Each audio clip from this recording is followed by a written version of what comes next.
kita mau coba melihat sesuatu tentang kerajaan sorga, sebuah simple thoughts, sebuah pemikiran yang sederhana yang belakangan saya secara pribadi pikir-pikir, dan saya rindu untuk bagikan. Ya.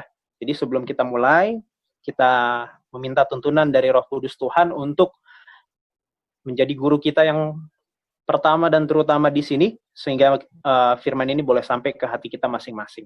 Oke, kita satu hati, walaupun kita jauh, kita berdoa.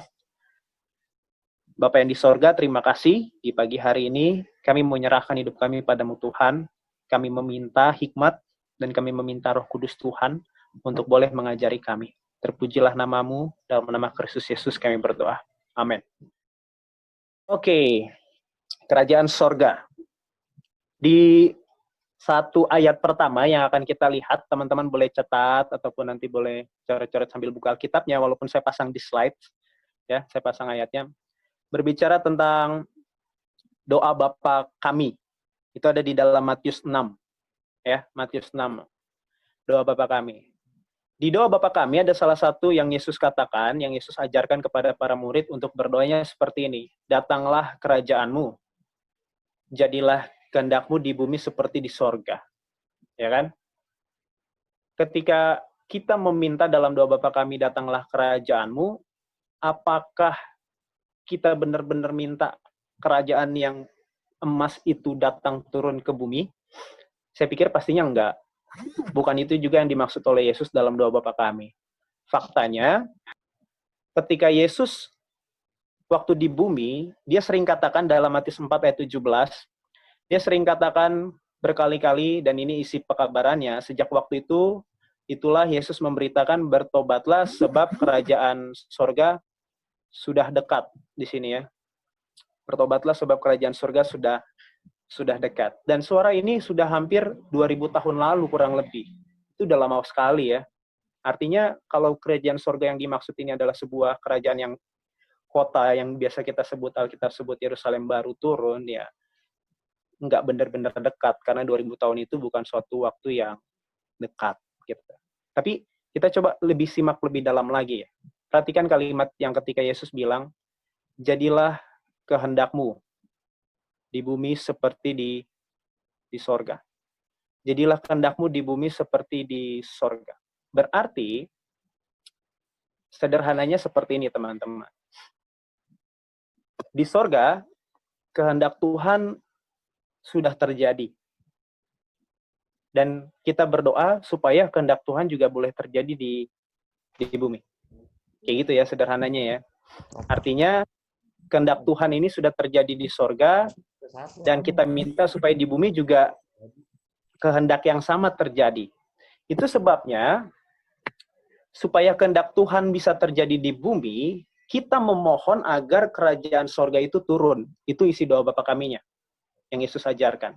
Kita memohon agar kerajaan sorga ini turun ke bumi, kerajaan yang sama yang bertahta di sorga. Oke, kayak gitu ya. Jadi, datanglah kerajaanmu, jadilah kehendakmu di bumi seperti di sorga. Kalau in English dia bilang, thy will be done as in heaven, sebagaimana sudah terlaksana, sudah terjadi kehendak Tuhan di sorga, demikian bumi. Caranya dengan gimana? Dengan asking, minta, supaya the kingdom come. Ya. Tapi kalau kita mau tahu bagaimana kerajaan sorga terjadi di bumi, atau bahasa lainnya, kerajaan sorga dulu terjadi di sorga, ya kan kayak gitu ya. Kerajaan Tuhan bertahta di sorga, kita mau tahu bagaimana kerajaan Tuhan bertahta di bumi, ya kita perlu tahu dulu apa yang terjadi di sorga. Nah, di ayat berikutnya dalam Mazmur 103, ayat 19 sampai yang ke-20. Ya. Alkitab katakan dalam pemazmur bilang begini, Tuhan sudah menegakkan tahtanya di sorga, dan kerajaannya berkuasa atas segala sesuatu. Oke, sampai sini dulu. Tuhan sudah menegakkan tahtanya di sorga. Kalau dalam terjemahan lain di Inggris dibilang prepare his throne, gitu ya. Prepare-nya punya makna artinya establish, membangun, mendirikan, erected, ya berdiri, mendirikan gitu. Tuhan mau bilang tahta Tuhan yang di sorga Tuhan tegakkan. Tuhan tegakkan tahtanya di sorga. Kalau gitu timbul pertanyaan di dalam benak saya waktu pas saya baca ayat ini. Berarti dulu berarti apakah dulu tahta ataupun kerajaan Tuhan yang di sorga itu pernah nggak tegak? Pernah goyang? Atau bahasa lainnya pernah apa ya? Apakah pernah terancam? Kita tadi mau lihat bagaimana kerajaan Tuhan bisa bertahta di sorga. Ya, sorga ini suatu tempat ya, yang kalau kita pelajarin di Alkitab ada di langit ketiga. Gitu. Nanti teman-teman bisa cari lagi nih topik lain gitu. Tapi maksudnya kerajaan Tuhan, tahta Tuhan Tuhan tegakkan di sorga. Berarti muncul dalam benak dulu artinya kerajaan Tuhan ini nggak tegak, nggak firm, nggak kokoh di sorga. Dan setelah kita baca Alkitab, ternyata ya kita sama-sama, saya pikir kita semua mungkin banyak yang pernah dengar ayat ini, Wahyu pasal 12 ayatnya yang ke-7. Bercerita tentang peperangan di sorga. Maka timbullah peperangan di sorga. Mikael dan malaikat-malaikatnya berperang melawan naga itu. Naga itu dibantu oleh malaikat-malaikatnya. Gitu. Well, ternyata memang di sorga dulu, kerajaan Tuhan yang di sorga itu pernah terancam, pernah goyang oleh ulah seorang malaikat namanya Lucifer. Sehingga yang tadinya dulu di sorga cuma satu kubu, semua kubu Tuhan, sekarang jadi dua. Bahkan di Wahyu 12 ayat yang ke-9, 1/3, ayat yang ke-4, ada naga ekornya menyeret, dan 1/3 ngikut sama setan. Gitu. Tetapi puji Tuhan, kita tahu sama-sama bahwa Tuhan sudah membereskan itu semua. Sudah selesai. Dan sekarang, makanya Mazmur 103 bilang seperti ini, Tuhan sudah menegakkan tahtanya di sorga.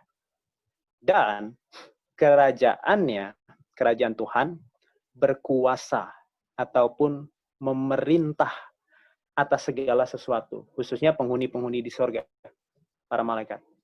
Kalau gitu pertanyaan berikutnya timbul di benak saya. Memangnya jenis perang macam apa sih yang Lucifer buat sampai-sampai tahta Tuhan itu goyang gitu loh. Ini kan bicaranya tahta kan kekuatan gitu ya, kuasa ya. Ya secara literal mungkin nggak digoyang-goyangin, tapi maksudnya absolutnya itu kemutlakan Tuhan sebagai raja itu di situ ya digeser-geser. Tahtanya itu mau digulingkan. Jenis perang macam apa sih yang Lucifer buat? Nah, Mazmur 89 ayatnya yang ke-15. Alkitab katakan seperti ini. Keadilan dan hukum adalah tumpuan tahtamu. Kasih dan kesetiaan berjalan di depanmu. Dalam terjemahan lain, YLT, yang literal translation, dibilang righteousness, ya keadilan, kebenaran, ya ini satu hal yang sama. Righteousness and judgment are the fixed place of thy throne. Ini tempatnya, hukum itu tempatnya fixed place, tempatnya tahtanya Tuhan yang memang udah di situ gitu. Ya kalau ada colokan USB gitu kan, ada flash disk atau di laptop masuk, ya memang di situ tempatnya gitu. Tempat lain nggak akan bisa nyolok gitu lah di situ. Dan tumpuan tahta Tuhan itu adalah hukumnya gitu. Jadi satu-satunya cara untuk menggerakkan tahta Tuhan, maksudnya menggerakkan ini goyang-goyangin, mengancam tahta Tuhan tadi, kerajaannya tadi, ya adalah dengan menyingkirkan kebenaran dan hukum Tuhan. Karena itu fondasi kerajaannya dia. Adalah dengan ketika hukum itu dibuang, atau hukum itu diganti atau dirubah, yang membuat kerajaan Tuhan itu bisa fall down, bisa rubuh, bisa hancur. Nah, tapi bicara hukum, konotasi kita biasanya jelek sekali, gitu kan? Tapi hukum ini lebih daripada sekedar apa yang tertera di luar. Hukum ini, kalau bahasa yang kita mau pelajari sekarang nanti, yang akan sering kita bahas nanti di pagi ini adalah sebuah prinsip dalam kerajaan sorga. Hukum ini adalah sebuah prinsip dalam kerajaan sorga. Sebentar ya, agak hilang ya sinyalnya. Saya coba share lagi. Semoga sudah balik.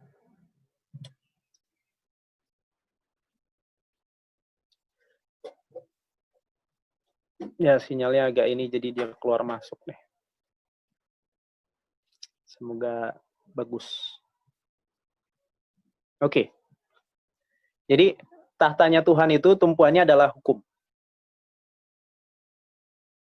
Ini biasa 10 hukum, ataupun hukum-hukum dan lain-lain yang ada di Alkitab. Tapi, lebih dari sekedar itu yang akan kita bahas di pagi ini adalah, di dalam hukum, ada sebuah prinsip. Dan itu yang mau diganggu. Dan itu yang mau dibuang sama Lucifer. Yang mau digantikan sama Lucifer. Lewat hukum yang diganti. Tapi bukan hukum itu juga yang semata-mata menjadi membuat artinya, kita tahu sama-sama misalnya dari 10 hukum ada salah satu hukum yang misalnya hukum yang keempat yang dirubah gitu kan, gitu. Ya, itu salah satu cara, tapi lebih dalam daripada itu adalah di dalam hukum itu ada sebuah prinsip kerajaan yang mana itu yang akan digantikan. Tapi itu nggak bisa digantikan. Lucifer bermain dengan prinsip kerajaan ini. Tapi puji Tuhan, Tuhan mengamankan kerajaannya. Kalau saya mau ganti bahasanya adalah Tuhan mengamankan prinsip kerajaannya. Dengan cara apa dia mengamankan? Enggak dengan cara seperti prinsip kerajaan dunia. Tuhan nggak langsung binasakan Lucifer dan sepertiga pengikutnya di saat itu. Tuhan tidak langsung menghukum. Tetapi apa yang dilakukan Tuhan adalah, di sini, jadi cara Tuhan untuk menegakkan ataupun menegakkan tahtanya ini, mengamankan kerajaannya ini, ya adalah dengan cara bagaimana prinsip kerajaannya itu berjalan gitu. Tuhan nggak langsung bunuh Lucifer dengan para pengikutnya, tapi yang dilakukan adalah Tuhan menunjukkan hukumnya yang adalah prinsip kerajaannya itu, prinsip kerajaan sorga itu, yang adalah karakternya dengan cara apa? Mengasihi musuh. Bukankah itu yang Yesus katakan kepada kita di kitab Injil? Kasihilah musuhmu. Gitu. Dengan penuh sabar dan keadilan untuk semua. Gitu. Coba saudara bayangkan, kalau bagaimana cara prinsip kerajaan dunia memperlakukan seorang pemberontak di negaranya atau bangsanya atau kerajaan. Cuma satu caranya, ya langsung hukum mati. Nggak perlu bahkan ditanya-tanya lagi, kalau udah ketahuan ada 2-3 saksi ya, bisa langsung dihukum mati. Bahkan ada yang nggak punya saksi juga bisa langsung. Itulah cara prinsip dari kerajaan dunia. Tetapi prinsip dari kerajaan sorga, nggak begitu. Prinsip kerajaan sorga adalah kasihi musuhmu. Berdoa bagi mereka. Gitu. Dan selain itu, Tuhan punya prinsip kerajaan sorga ialah keadilan untuk semua. Bukan hanya bagi Lucifer dan sepertiga yang memberontak, tetapi juga bagi malaikat-malaikat lain dan penghuni-penghuni ciptaannya yang lain. Yang mana mereka masih baby sekali, masih nggak terlalu kenal sekali dengan apa yang namanya kejahatan dan dosa. Sehingga kalau Tuhan menjalankan prinsip pakai cara prinsip dunia langsung dibinasakan, apa yang mau dipikirkan sama penghuni lain? Betapa kejamnya Tuhan. Karena mereka dalam proses selalu pembelajaran. Nah, inilah salah satu contoh prinsip kerajaan surga yang sesungguhnya. Kerajaan surga yang sejati.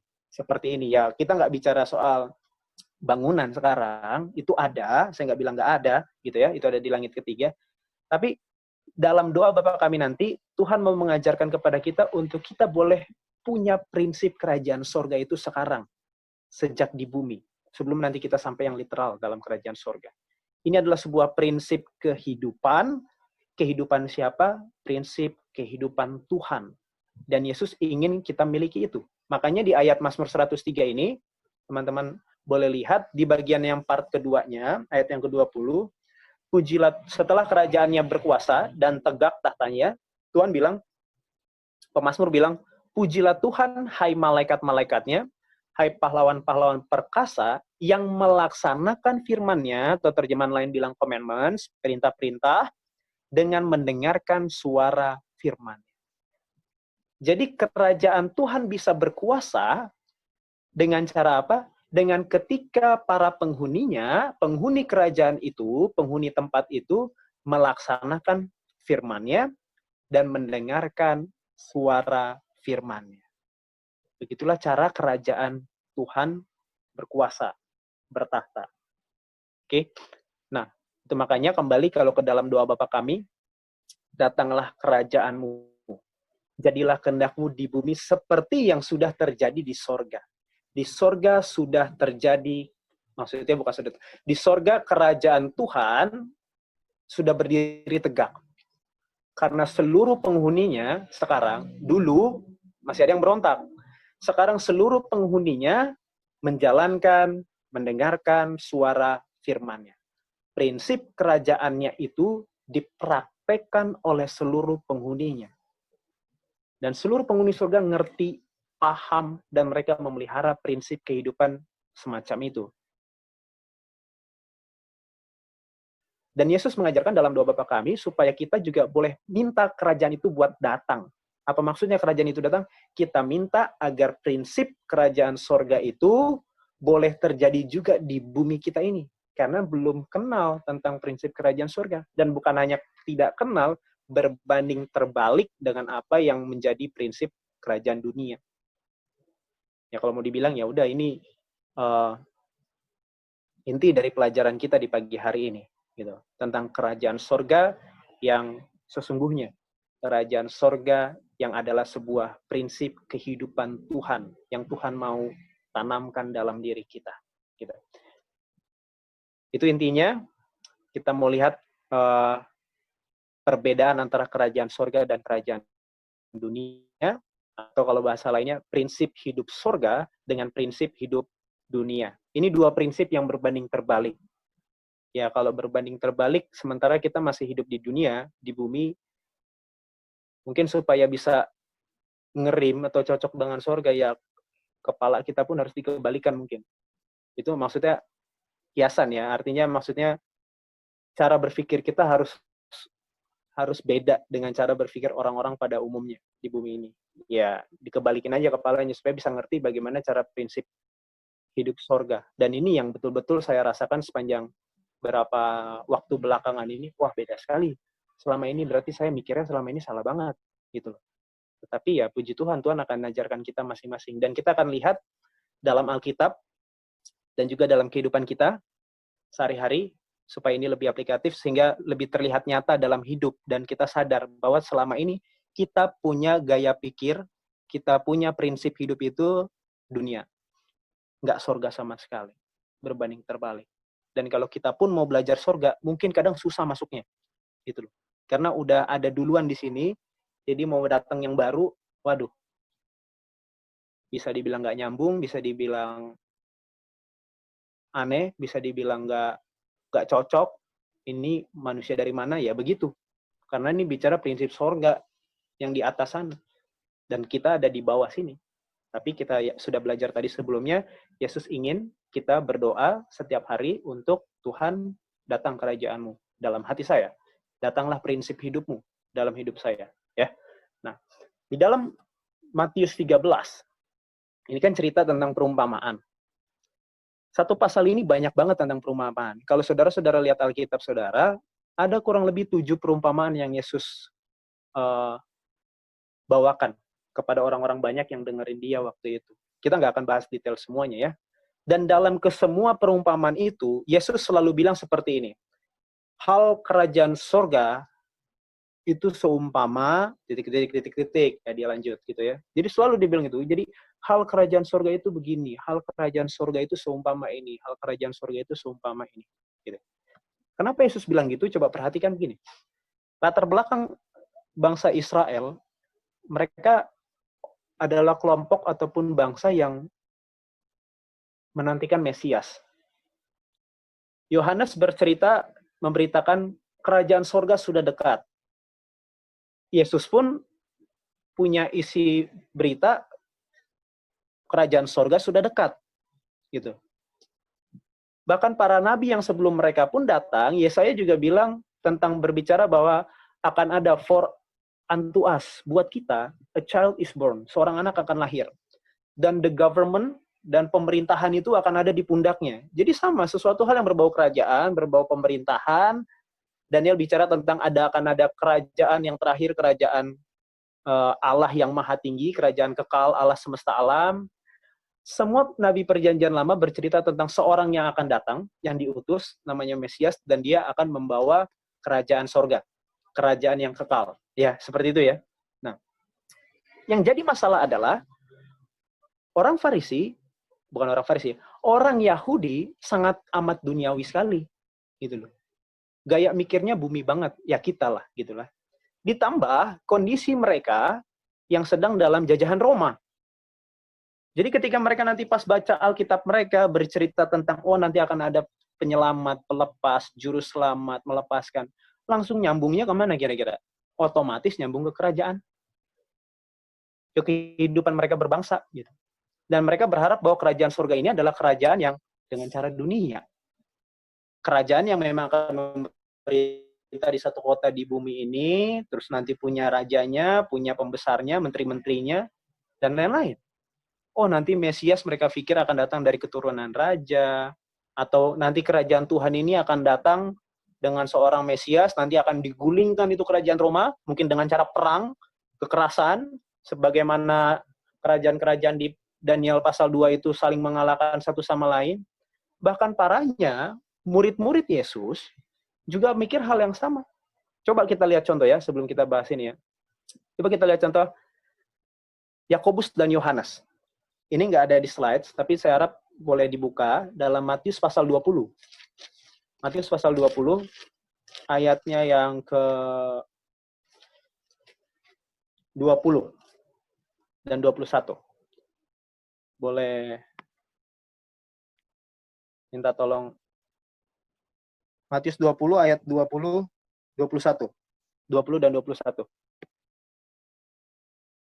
Boleh minta tolong siapa boleh bacakan kalau dapat ayatnya? Matius 20 ayat 20 dan 21. Permintaan ibu Yakobus dan Yohanes bukan memerintah melainkan melayani. Maka datanglah ibu anak-anak Zebedeus serta anak-anaknya itu kepada Yesus, lalu sujud di hadapannya untuk meminta sesuatu kepadanya. Kata Yesus, "Apa yang kau kehendaki?" Jawabnya, "Berilah perintah supaya kedua anakku ini boleh duduk kelak di dalam kerajaanmu, yang seorang di sebelah kananmu dan yang seorang lagi di sebelah kirimu." Oke. Terima kasih, Saudara Indra. Nah, bahkan murid-murid Yesus pun berpikir dengan gaya dunia, dengan prinsip kerajaan dunia, gitu loh. Mamanya juga begitu, gitu. Mamanya minta supaya anaknya dua ini berada di sebelah, duduk kelak dalam kerajaanmu, seorang yang di sebelah kanan dan seorang yang di sebelah kiri. Tetapi coba perhatikan jawaban Yesus di situ. Yesus bilang, Yesus gaya pikirnya nggak seperti gaya pikir prinsip dunia, teman-teman. Yesus bilang, kamu tidak tahu apa yang kamu minta. Loh, emang kurang jelas permintaannya ibunya ini? Oh, jelas banget. Kalau nanti Yesus duduk di kerajaan, di sebelah kiri, di sebelah kanan, ya, entah jadi Menko apa satunya gitu. Tapi Yesus bilang, kamu tidak tahu apa yang kamu minta. Dapatkah kamu meminum cawan yang harus kuminum? Bicara tentang cawan, Yesus minum cawan apa ini? Oh, cawan penderitaan, teman-teman. Salib, gitu. Kata mereka kepadanya, kami dapat. Lalu Yesus bilang, ya memang kamu akan minum cawan itu nanti. Tapi hal perkara duduk sebelah kiri kananku, bukan aku nggak berhak memberikannya. Itu akan diberikan bagi siapa? Bapakku yang telah menyediakannya.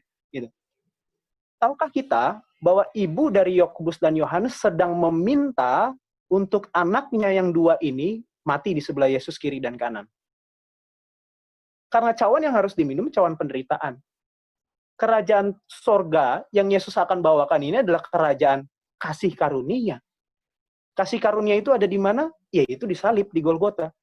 Ketika pemazmur bilang,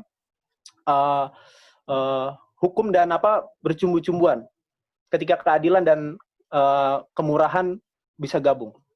Di mana yang orang harus mati, melanggar, mati, tapi nggak jadi mati. Nah, itu terjadi di salib. Di Golgota. Itulah kerajaan yang Yesus sedang mau bawakan kepada kita semua manusia. Tetapi ibunya minta supaya anaknya dua ini mati di sebelah kiri kanannya. Kalau dia ngerti apa yang dia minta, mungkin nggak dia bertanya begini? Nggak mungkin, saya pikir. Nggak ada orang tua yang pengen anaknya dua-duanya mati. Apalagi matinya hina kayak gitu. Tapi kalau orang tua yang sudah kenal Kristus, saya pikir bolehlah. Ya udah, izinkan anak saya pergi kemana kayak entah gitu kan. Layani orang di mana-mana, kalaupun mati, itu bagiannya. Kalau sudah kenal Kristus. Tapi Ibu Yakobus Yohanes belum. Gaya berpikirnya masih pakai prinsip kerajaan dunia. Gitu. Dan itu yang dipikirkan oleh semua orang Yahudi, termasuk murid-murid. Gitu. Gaya pikir prinsip kerajaan bumi. Itulah makanya dalam Matius 13, Yesus bicara banyak perumpamaan, ada sekitar 7. Yesus selalu bilang, hal kerajaan surga itu begini loh. Karena mereka sedang menanti-nantikan seorang Mesias, dan seperti Yesus ini, calon-calonnya, ciri-cirinya, tapi masih ada yang mengganjal ya, Yesus nggak datang dari orang kaya, miskin, Yesus begini. Tapi mereka tetap, karena mereka lihat mujizat dan tanda yang banyak yang dibuat oleh Yesus. Gitu. Itu makanya Yesus mengajarkan dalam perumpamaan di Matius 13, ini banyak perumpamaannya, kita akan bahas secara singkat. Tapi kalau ada 2 ayat yang menjadi inti dari Matius 13 ini adalah ayat yang ke-3 dan ke-24. Dan ia mengucapkan banyak hal dalam perumpamaan kepada mereka, katanya, adalah seorang penabur keluar untuk menabur. Kesempatan lain dia bilang, Yesus membentangkan satu perumpamaan lain lagi kepada mereka, katanya. Hal kerajaan sorga itu seumpama orang yang menaburkan benih yang baik di ladangnya. Teman-teman, Yesus mau mengajarkan kerajaan sorga bukan didapat oleh menggulingkan pemerintahan atau orde sebelumnya. Yesus mau mengajarkan bahwa kerajaan sorga itu seumpama seorang penabur yang pergi untuk menaburkan benih. Kita tahu benih ini adalah firman. Anak manusia adalah si penabur. Kalau begitu, bagaimana cara kerajaan sorga berdiri atau berkuasa menurut Yesus?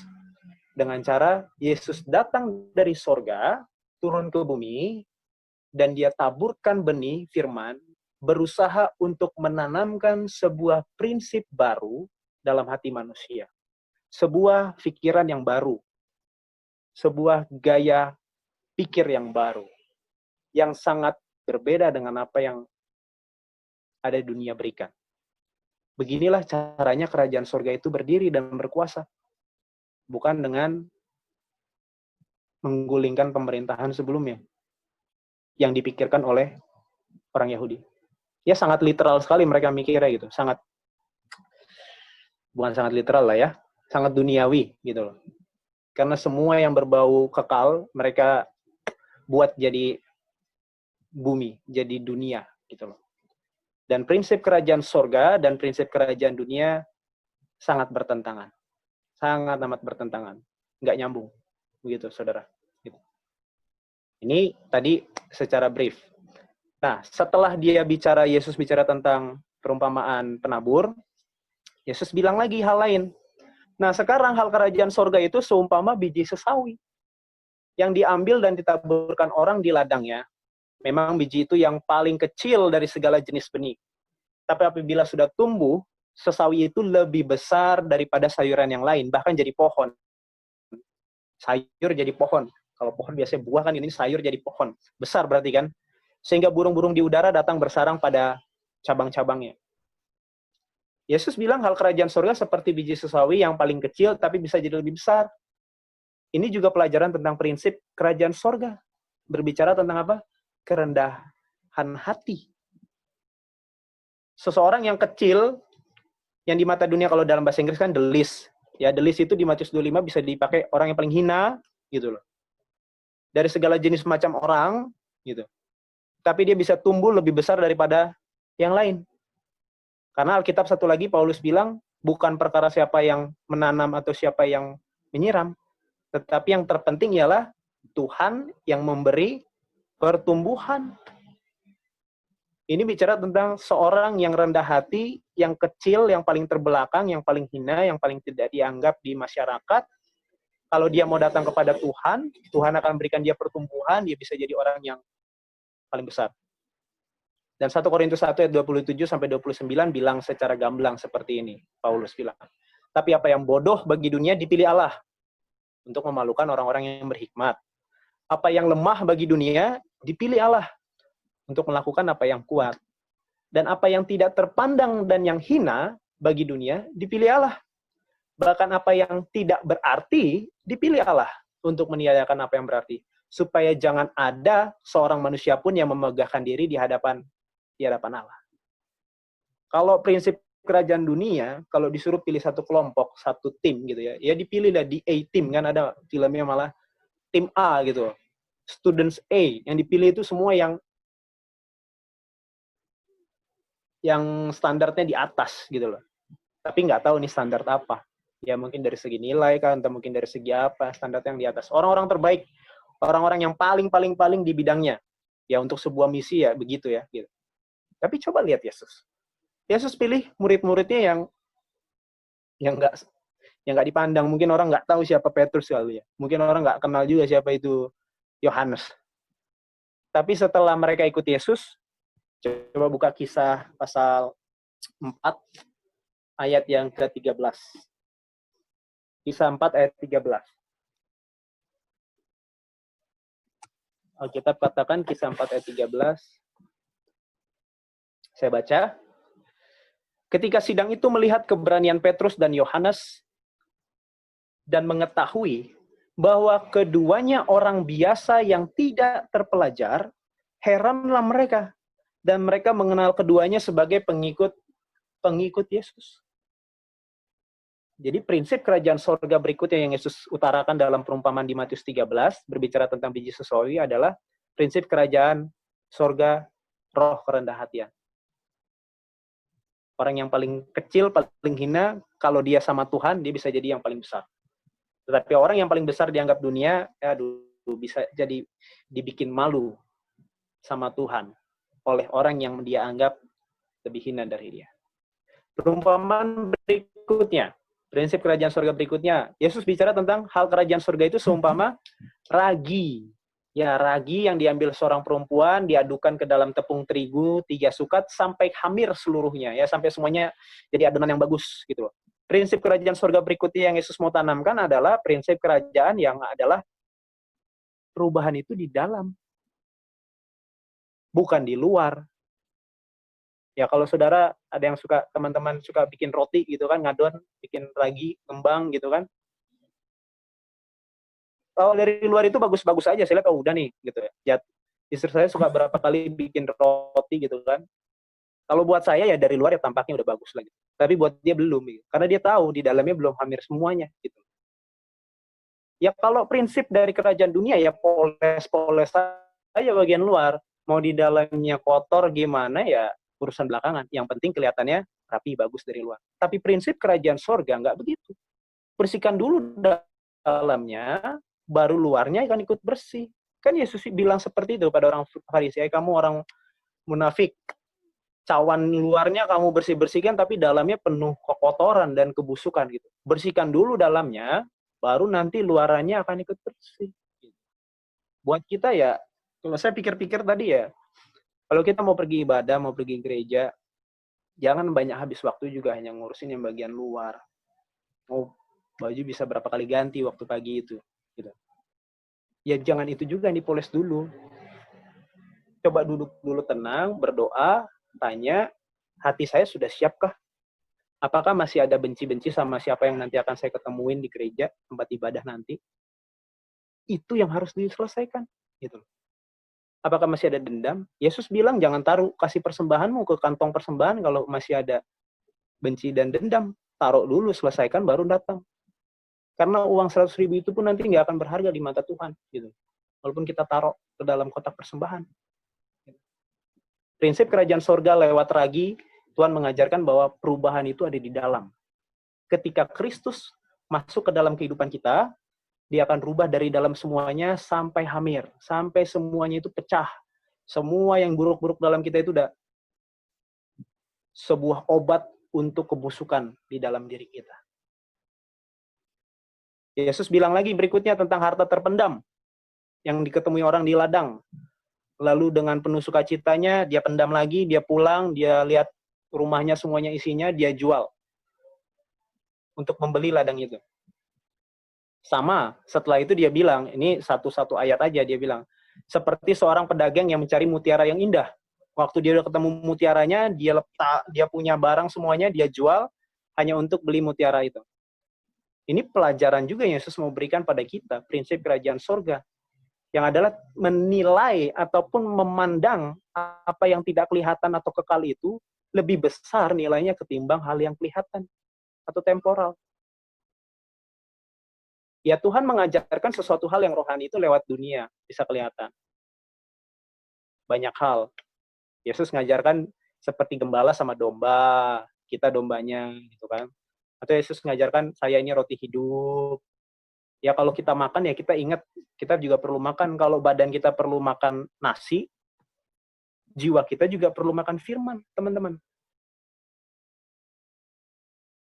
Prinsip kerajaan surga di sini, lewat harta dan mutiara, harta lah ya intinya ya, di mana kita bisa menilai ataupun memandang sifat yang kekal itu lebih bernilai daripada yang temporal, yang hanya sementara. Tapi bukan artinya yang temporal sementara ini tidak perlu. Hendaklah itu mengingatkan kita terus untuk hal yang kekal. Contohnya apa? Ya kalau kita makan, sarapan. Kalau kita merasa sebegitu pentingnya itu makan buat tubuh saya, supaya saya bisa menjalani hari, pernahkah kita berpikir, oh sebegitu pentingnya juga saya punya renungan dan saat teduh ini, gitu loh, sebelum saya mulai. Coba kita boleh lihat apa yang Ayub bilang dalam Ayub pasal 23, ayatnya yang ke-12. Ayub 23 ayat yang ke-12. Ini ada berapa lagi ya? Wah, sedikit lagi slide-nya. Ayub 23 ayat 12. Alkitab katakan begini, Ayub bilang, perintah dari bibirnya tidak kulanggar. Dalam sanubariku kusimpan ucapan mulutnya. Terjemahan dalam bahasa lainnya, ya bahasa Inggris, ada satu kalimat setelah itu yang nggak ada di bahasa Indonesianya. I esteem ini kan mengakui ataupun ya menilai, memandang, menghargai gitu. I esteem firman Tuhan, the word of God, more than my necessary food. Jadi Ayub mau bilang, saya menghargai firman Tuhan itu lebih daripada necessary food. Lebih daripada makanan, bukan cemilan ya teman-teman. Ini makanan necessary yang memang dibutuhkan oleh tubuh. Gitu. Bisakah kita memandang bahwa kalau saya nggak makan hari ini satu kali, saya jadi kurus, saya bisa jadi nggak bertenaga, tetapi kita nggak bisa berpikir kalau saya nggak baca firman satu hari, jiwa saya jadi gimana ya? Karena jiwa ini nggak kelihatan. Ya walaupun kelihatan sih dikit-dikit gitu. Cuma kita nggak bisa ngelihat, nggak bisa memandang, punya cara pandang begitu gitu. Kalau jiwa ini bisa ditimbang berat badannya, oh mungkin sudah kurus kerempeng sepertinya, malnutrisi kita. Karena kita hanya bisa belajar ataupun buka firman atau Alkitab atau berdoa mungkin jarang-jarang sekali. Gitu. Dalam perkara harta dan mutiara yang indah, Tuhan mau mengajarkan sebuah prinsip kerajaan surga untuk kita menilai hal yang kekal itu lebih besar daripada hal yang hanya sekadar temporal. Ya sama seperti berikutnya Tuhan bilang hal kerajaan surga itu seumpama pukat yang dilabuhkan di laut lalu mengumpulkan berbagai jenis ikan. Gitu. Ini bicara tentang orang yang prinsip kerajaan surga yang tidak memandang orang manapun. Injil untuk seluruh manusia. Ya belakangan kita lihat di berita, apalagi di negara Amerika Serikat kan ada masalah tentang hal seperti ini ya, rasis dan sebagainya gitu ya. Ya kita puji Tuhan di sini gitu. Tuhan mengajarkan prinsip kerajaan surga untuk nggak pandang orang. Kalau Injil itu tebarkan semuanya. Mau jenis apapun yang datang nanti masuk ya itu semua buat itu. Jadi prinsip kerajaan surga ini Tuhan mau ajarkan kepada kita dalam setiap aspek hidup kita. Setiap pekerjaan, setiap kehidupan, Tuhan ingin kita dapat satu pelajaran. Dari kita misalnya membajak, kerjain kebun, menggembala, mancing, itu adalah semua pekerjaan Tuhan, kasih karunia Tuhan dalam hati kita. Gitu. Dan sama sekali tadi nggak nyambung. Contohnya dalam Markus 9 ayat 35, lalu Yesus duduk dan memanggil ke-12 murid itu, katanya kepada mereka, jika seorang ingin menjadi yang terdahulu ini maksudnya yang pertama, the first, Hendaklah ia menjadi yang terakhir dari semuanya dan pelayan dari semuanya. Kalau prinsip dunia, kalau kamu mau jadi orang paling hebat, kira-kira kita harus jadi orang nomor berapa, saudara, teman-teman? Orang nomor 1, gitu. Tetapi prinsip kerajaan sorga, kalau kamu mau jadi orang nomor 1, kamu jadi orang paling belakang. Oh, kan nggak nyambung, gitu loh. Tapi masalahnya kita hidup di bumi yang mana sistem semua seperti itu. Baik kita di tempat kantor, di kerja, atau bahkan di sekolah. Ya kan semua buru-buru juara 1. Ya semua jadi mau juara 1. Entah nanti perkara caranya benar atau enggak, ya urusan belakangan gitu loh. Tapi kerajaan sorga beda. Kamu menjadi juara 1, paling belakang tempatnya. Gitu. Kamu maju duluan ke depan, Yesus pernah cerita, kalau diundang sama orang, jangan duduk langsung paling depan. Kalau dia punya kenalan yang lebih akrab, nanti kamu disuruh paling belakang. Wah, kayak gitu. Nggak nyambung, teman-teman, saudara-saudara. Dan perkara menjadi yang pertama-pertama ini, ya, ini prinsip kerajaan siapa sebetulnya? Prinsip kerajaannya setan. Karena setan yang di sorga yang pertama kali bikin, ya saya harus jadi juara 1. Ya kan? Bukankah begitu prinsip kerajaan setan?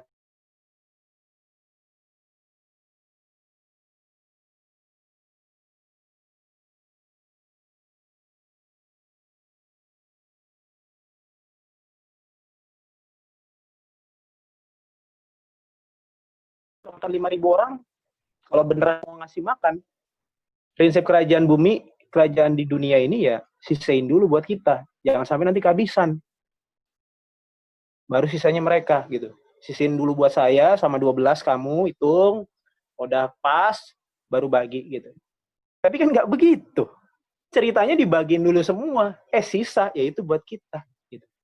Kalau emang kita mau jadi yang pertama, yang terdahulu, prinsip kerajaan surga harus jadi paling belakang. Tapi sulit memang. Kalau kita berada di bumi dengan sistem pekerjaan, sistem sekolah yang menuntut seperti itu. Ya makanya kembali kepada diri kita masing-masing. Itu semua mengajarkan kepada kita dari kecil sampai besar sekarang, ya, kamu harus jadi yang begini, kamu harus jadi yang begitu. Well, nggak begitu dalam kerajaan sorga. Makanya, Kolose 3 ayat 1-2, Paulus katakan, karena itu kalau kamu dibangkitkan bersama dengan Kristus, carilah perkara yang di atas, di mana Kristus ada, duduk di sebelah kanan Allah, di sorga. Pikirkanlah perkara yang di atas, bukan yang di bumi.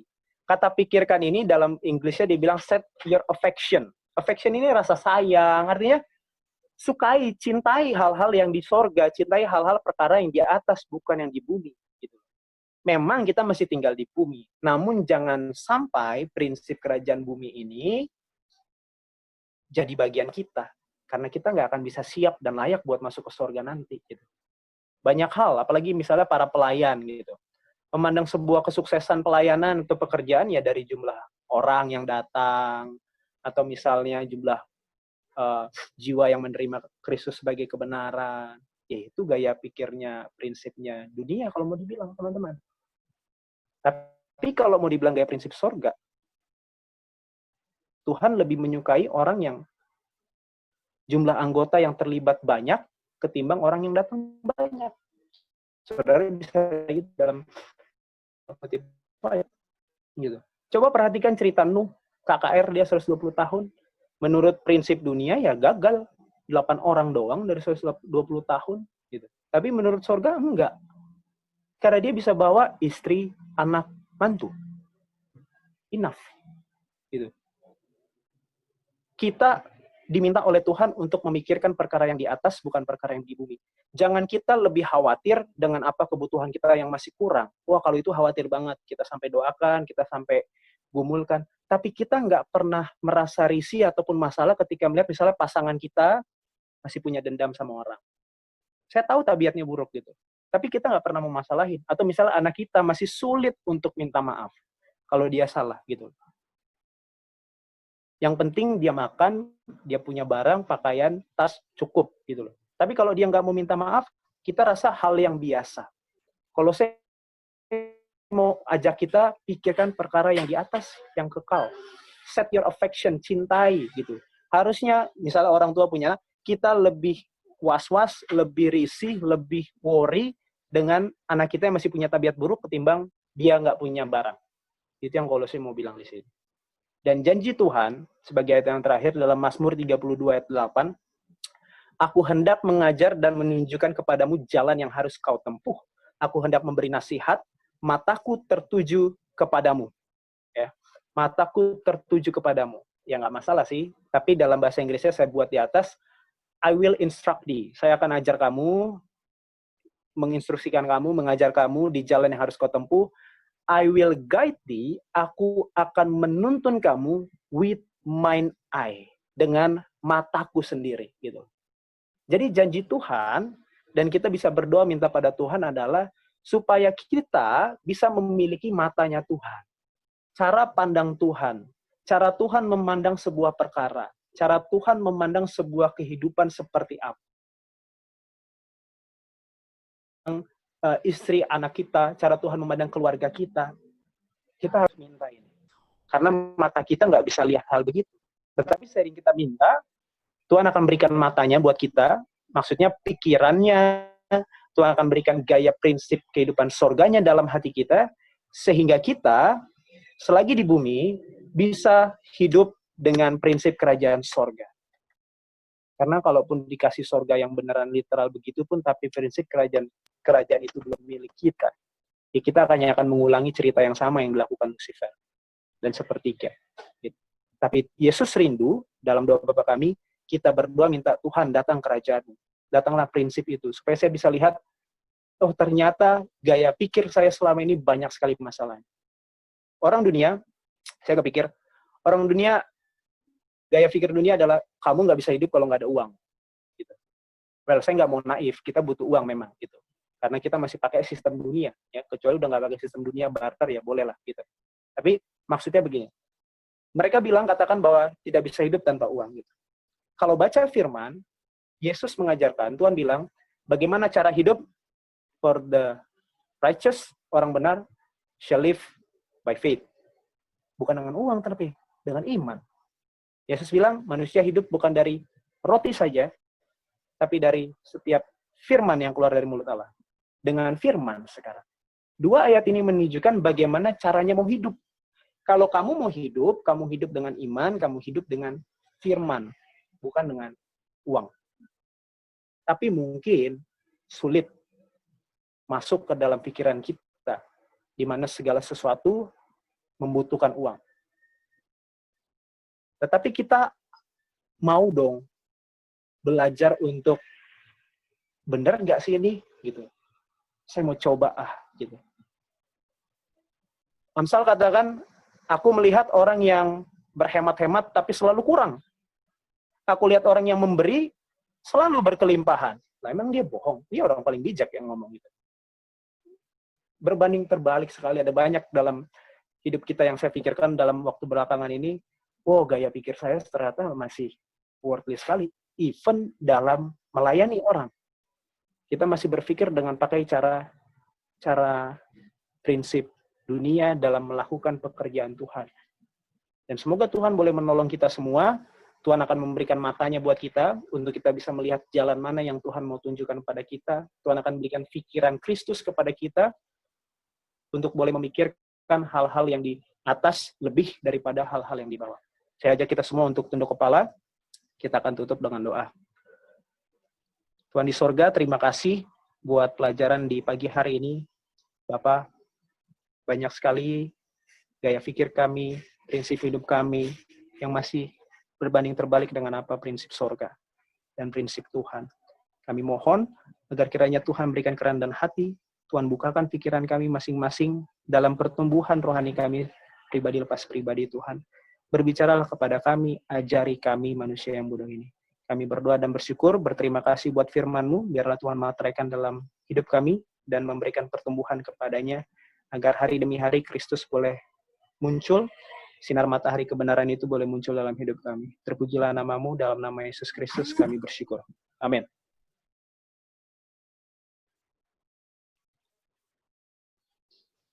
Oke, ada pertanyaan di sini.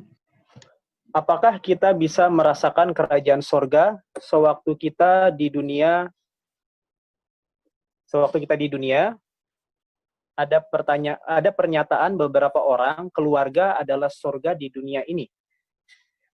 Kalau ditanya apa kita bisa merasakan kerajaan surga sewaktu di dunia ini, bisa. Dan memang harus dirasakan. Karena itulah tadi sebagaimana pelajarannya yang Yesus minta kita untuk doakan supaya kerajaan itu datang di bumi gitu. Tapi tadi kita udah bahas bukan kerajaan secara bangunan, tapi prinsip hidup surga, prinsip hidup Tuhan gitu. Nah, pernyataan bahwa keluarga adalah surga di dunia ini, ya itu betul gitu loh. Karena maksudnya keluarga yang gimana dulu kan gitu loh. Keluarga yang saling mengerti satu sama lain, keluarga yang menerima kekurangan satu dengan yang lain, keluarga yang saling mengampuni satu sama lain. Esensinya adalah roh dalam keluarga itu gitu loh. Jangan sampai salah arti ya keluarga itulah surganya, bukan gitu loh. Tapi roh Kristus yang ada di dalam keluarga itu membuat keluarga itu menjadi suasana surga di dunia ini gitu loh. Ketika dunia yang lain atau keluarga lain bertengkar terus, tetapi keluarga ini selalu penuh dengan damai sejahtera. Mungkin kita punya keluarga ataupun sahabat, kerabat, relatif yang kalau kita datang ke rumahnya, wah damai banget, seperti itu ya.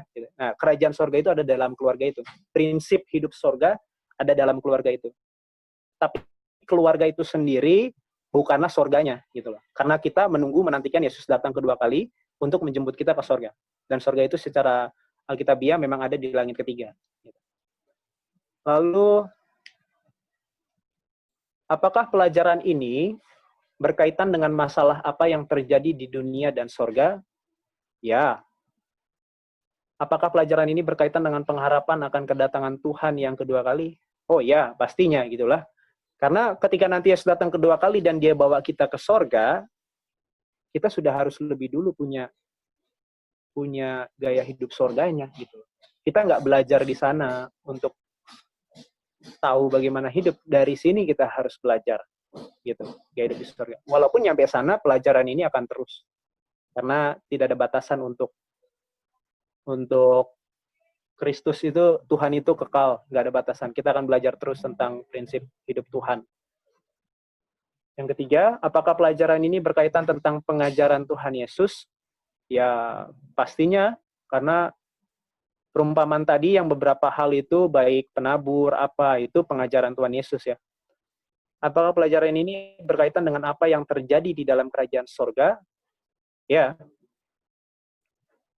Karena nanti di kerajaan surga ya kita hanya pindah tempat aja. Kalau sekarang di bumi dan sudah punya prinsip kerajaan surga, prinsip itu yang akan membawa kita ke sana dan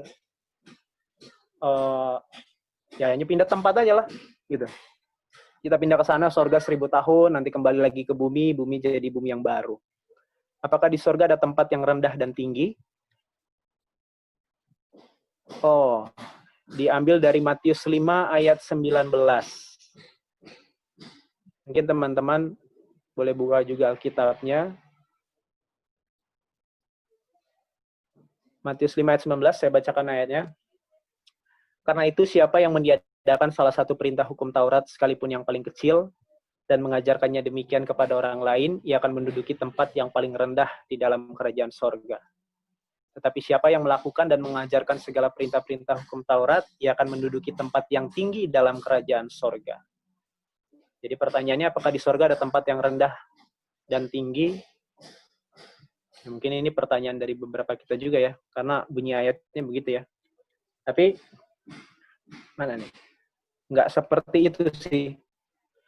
Ini kan bicara tentang, kalau ada yang meniadakan salah satu perintah hukum Taurat, ya bolehlah masuk di sorga, tapi di pojok-pojokan begitu maksudnya ya, di tempat yang paling bawah. Nggak ada pengajaran Alkitab semacam itu. Karena ini bertentangan dengan Yakobus 2 ayat 10.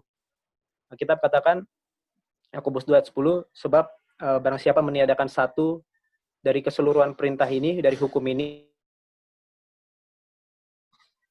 bukan karena dia bersalah. Contoh seperti ini teman-teman ya.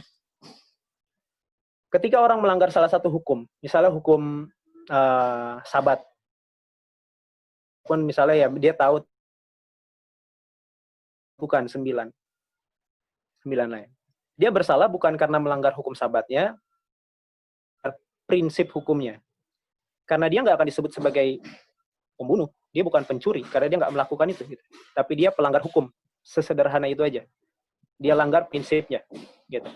Jadi, nggak ada tempat rendah ataupun tinggi dalam kerajaan surga. Ayat ini, kalau dalam boleh disimpulkan poin-poinnya saja dari prinsip kerajaan surga. Ayat ini, Matius 5 ayat 19, dalam bahasa Inggris dia bilang, kita ini akan disebut paling hina, paling rendah. Jadi kerajaan sorga memandang orang ini adalah orang yang paling rendah. Satu lagi, kalau orang melengkapi semuanya, mengajarkan semuanya lengkap, he shall be called great in the kingdom of heaven. Jadi kerajaan sorga akan memandang dia sebagai orang yang tinggi, yang besar. Gitu. Jadi bukan ada tempat sorga tinggi besar. Terakhir, boleh disimpulkan poin-poinnya saja dari prinsip kerajaan sorga in request pendengar. Poin-poin dalam prinsip kerajaan sorga ya, kalau tadi apa ya yang di sini ya, ada beberapa ya gitu. Intinya prinsip kerajaan sorga itu ya banyak hal lah. Kita bisa lihat aja di kitab Injil. Kalau mau yang tadi kita bahas, seperti kerajaan sorga itu bukan benci musuh tapi mengasihi musuh. Nah itu prinsip kerajaan sorga lawan prinsip kerajaan dunia. Mengasihi musuh gantinya membenci musuh. Memandang hal yang tidak kelihatan lebih besar daripada hal yang kelihatan. Gitu. Baca firman lebih penting daripada makan nasi. Kayak gitulah istilahnya. Itu saya ngomong beneran, serius. Maksudnya itu literal. Karena Yesus benar-benar nggak makan 40 hari. Itu nggak. Yesus memang nggak makan 40 hari itu bukan kiasan. Itu nggak perumpamaan. Yesus beneran nggak makan 40 hari. Gitu. Tapi dia makan firman terus. Makan kan kita makan untuk ngapain sih? Dapat energi tuh. Dapat apa sih namanya? ATP. Di-convert gula itu jadi energi gitu. Kalau kamu dekat dengan sumber energinya yang adalah Tuhan, perlu nggak kamu makan? Nggak perlu. Begitu. Yesus bisa lakukan itu. Musa pun contohkan begitu. Bukan hanya Yesus gitu. Jadi memang literally. Jadi saya pikir kita sering banyak dengar ketika orang melewatkan renungan pagi misalnya, tapi dia tetap setia dengan renungan pagi. Salah satu pembicara yang cukup terkenal maksudnya yang ada di ini nih, dia cerita tentang gimana dia renungan pagi, dia tetap utamakan itu, dia memandang itu lebih bernilai daripada harusnya dia datang jam segitu untuk ngambil gajinya, udah janjian jam segitu, tapi karena dia dahulukan ini, ternyata dia dahulukan, toh di sana orangnya belum datang. Justru pas banget on time, ketemu pas lagi buka pintu, dia masuk pintu. Gitu. Kita juga sering dengar cerita orang telat sampai telat, dia telat bus, ternyata busnya di depan dapat terjadi insiden ataupun tabrakan dan sebagainya karena dia mendahulukan Tuhan. Gitu. Itu literal, itu real, itu beneran, bukan sebuah kiasan. Yesus pun nggak makan itu benar. Jadi ketika kita mau bilang untuk mendahulukan kepentingan jiwa saya, makanan jiwa saya lebih penting daripada makanan badan saya, itulah prinsip sorga. Gitu. Atau misalnya yang lain tadi, prinsip sorga itu kerendahan hati, bahwa Tuhan memilih orang-orang yang bukan siapa-siapa untuk jadi siapa-siapa, yang di mata dunia paling belakangan, tapi Tuhan pilih orang seperti itu. Kalau kita mau dipilih Tuhan begitu, ya kita perlu juga jadi orang yang minta kerendahan hati dari Tuhan. Ya ada banyak. Dalam kitab Injil yang Yesus ngajarkan kan berbanding terbalik dengan apa yang diajarkan sama guru-guru agama waktu itu. Dan kita perlu belajar hal seperti itu. Kita punya pelayanan misalnya, kita mau buat pelayanan, kita mau buat program. Prinsip dunia adalah budget sekian buat program yang untuk budget sekian, gitu loh. Tapi prinsip kerajaan sorga, buat program sebaiknya, lakukan yang semana dibutuhkan, budget kurang, sisanya tanya Tuhan. Nah, kita harus perlu buat coba, just do it, praktekkan. Benar nggak nih prinsip surga begitu? Benar nggak nih ini benar-benar works, bekerja nggak nih? Gitu loh. Kalau memang prinsip Tuhan ini, prinsip surga ini yang Tuhan mau kita miliki semuanya, gitu. Ya jangan diikutin. Ya kalau uang kita cuma sedikit, nggak jalan-jalan nanti, gitu loh. Tapi ya jalan aja. Tuhan, kita punya uang kurang, budget kurang untuk pelayanan, itu selebihnya punya Tuhan, gitu. Kalau ada teman-teman, saya persilakan atau saya kembalikan moderator karena pertanyaannya udah ini aja. Semoga yang tadi ada pertanyaan bisa terjawab dengan baik.